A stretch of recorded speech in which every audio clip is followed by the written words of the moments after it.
واسمعي ليلي نشيدي واملئ قلبي سرورا وله اللحن أعيدي وله اللحن. بسم الله الرحمن الرحيم. الحمد لله كفى وسلام على عباده الذين اصطفى. أما بعد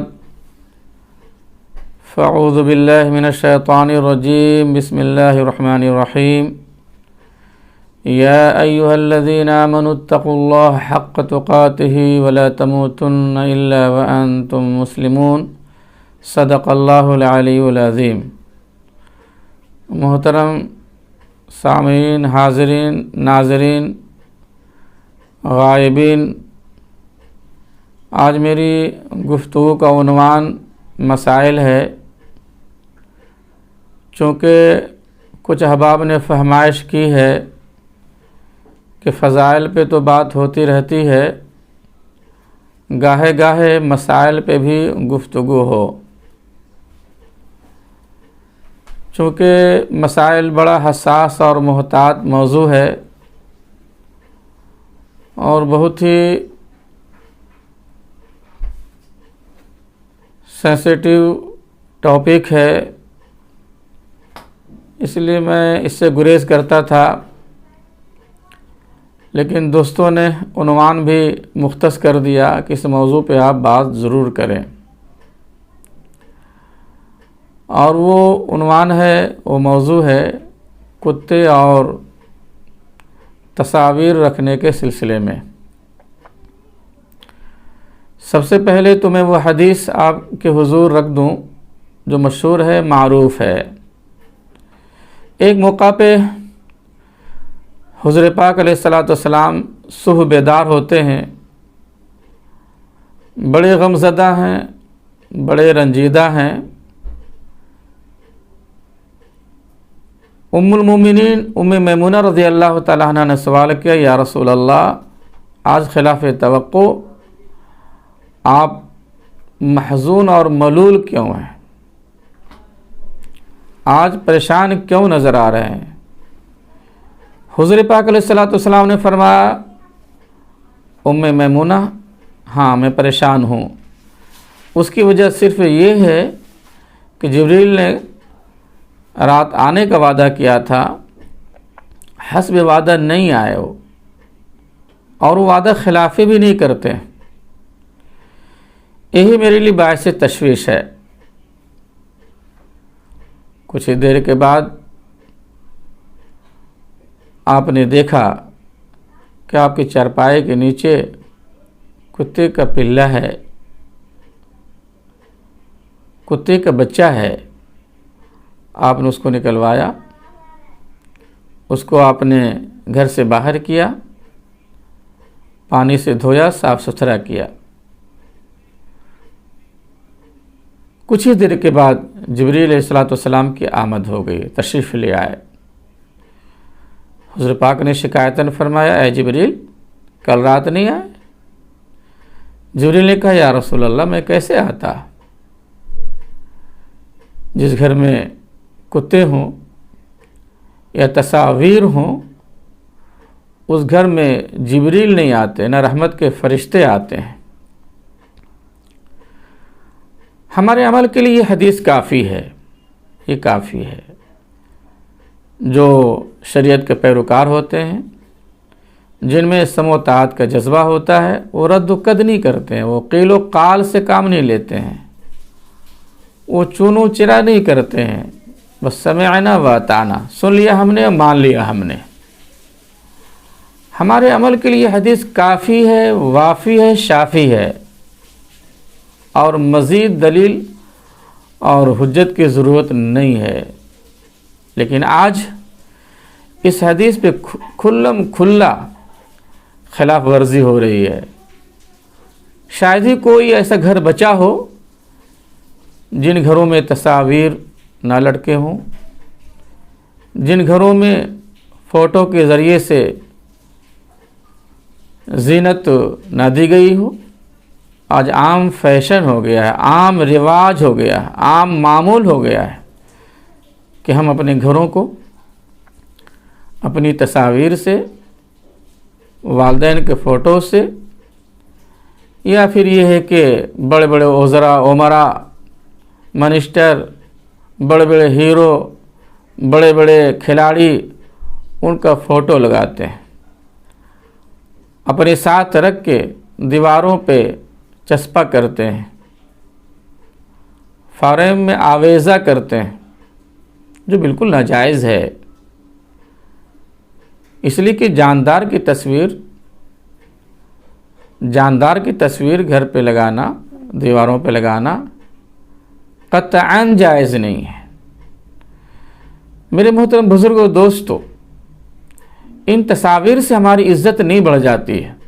ہو سکتا ہے کہ محلے والے، سوسائٹی والے یہ کہیں کہ بھائی آپ کے تو تعلقات بڑے بڑے لوگوں سے ہے، وزراء سے ہے، منسٹر سے ہے،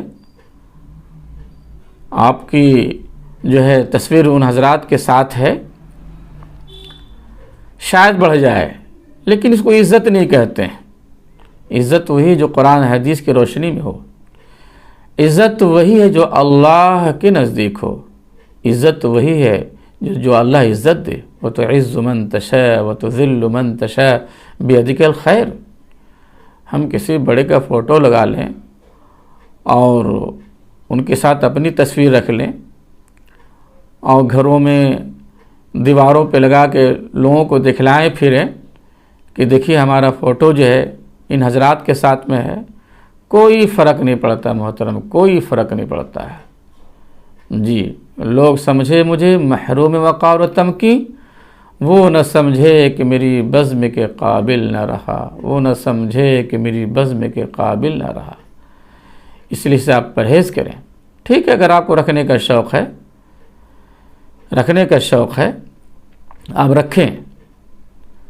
آپ جو ہے پھول ہے، پتی ہے، درخت ہے، حجر ہے، شجر ہے، جو بے جان ہے، جو بے روح ہے، ان کا فوٹو رکھ سکتے ہیں، ان کی تصویر آپ اپنے گھروں میں لگا سکتے ہیں۔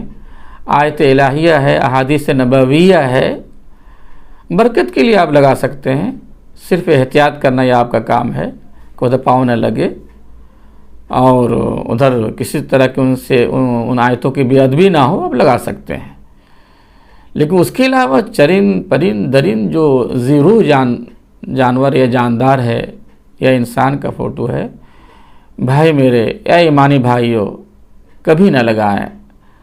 خدا کے لیے آپ پرہیز کریں۔ اگر گھر میں فوٹو ہے، تصاویر ہے، اور ظاہر سی بات ہے کہ ایک ضرورت کی چیز ہے، چونکہ آج کل تو زندگی میں اس کی ایک ضرورت ہو گئی ہے، اور مشہور ہے الضرورات تبیح المحظورات۔ کھنچانے کی ضرورت ہے تو کھنچانی ہے، رکھنے کی ضرورت ہے تو رکھنی ہے۔ آدمی پیسے بھی پاس میں ہوتے ہیں، اس میں بھی گاندھی کی تصویر ہوتی ہے، اس میں بھی جاندار کا فوٹو ہوتا ہے، وہ ایک مجبوری ہے۔ اسی طریقے سے شناختی کارڈ ہے، آدھار کارڈ ہے، یا ووٹر آئی کارڈ ہے، جو بھی ہے اس طرح کے جو کارڈ ہیں، یا پھر گھر میں کوئی فوٹو ضرورت کے لیے ہے، آپ اس کو رکھیے، آپ لیکن الوا میں رکھیے، الماری میں رکھیے، پردے سے رکھیے، آپ رکھیے آپ۔ لیکن نمائش کے لیے، زیبائش کے لیے، لوگوں کو دکھلانے کے لیے خدا را ایسا نہ کریں، اسے پرہیز کریں، پرہیز کریں اس سے، اس لیے کہ یہ کوئی حاصل نہیں ہے اس کا، یہ بالکل گناہ بے لذت ہے، کوئی لذت بھی نہیں، کوئی مزہ بھی نہیں، کوئی فائدہ بھی نہیں، بالکل لا حاصل یہ چیز ہے، اس لیے پرہیز کیا جائے۔ رہا تعلق کتے کا، کتے بھی نہ رکھیں۔ حدیث میں وہ سخت منع ہے، کتا ایک ناپاک جانور ہے، گندا سندہ جانور ہے، اور ایک طرح کا اگر مالی نجس العین نہ صحیح، لیکن اس کا لعاب ناپاک ہے، جس برتن میں ڈال دے، جھوٹا کر دے، 7 بار دھونا پڑتا ہے۔ کسی کو کاٹ لے تو وہ گویا کہ زہر حلاحل ہے، جان لیوا اس کی کاٹ ہے۔ اس لیے یہ سب ناپاک جانور کو گھر سے دور رکھیں۔ رہا تعلق کی جو ضرورت ہے، مالی کے جہاں پر شریعت نے اجازت دی ہے، کہاں اجازت دی ہے بھائی؟ گھر کے تحفظ کے لیے، کھیت کھلیان کی حفاظت کے لیے، شکار کے لیے، جیسے پولیس رکھتی ہے شناخت کے لیے، پہچان کے لیے، چوروں کو پکڑنے کے لیے، تو جہاں پر گنجائش ہے، جہاں پر جائز ہے، ٹھیک ہے، وہاں تک ہم اس کا استعمال کر سکتے ہیں، اس کے اعتبار سے ہم رکھ سکتے ہیں۔ لیکن اس کا بہانہ بنا کر کے، گنجائش کا بہانہ بنا کر کے، جواز کا بہانہ بنا کر کے ہم جو ہے اپنی راستہ ہموار نہ کریں، اس لیے کہ اگر واقعی ضرورت ہے اور واقعی گھر کی حفاظت کے لیے، اور اگر کتا نہ رکھا جائے تو گھر کا تحفظ مشکل ہو جائے، کھیت کھلیان کی حفاظت مشکل ہو جائے، تو ٹھیک ہے، لیکن عام طور سے تو آج اس کی ضرورت نہیں ہے۔ اس لیے بھائی میرے پرہیز کریں، واللہ پرہیز کریں۔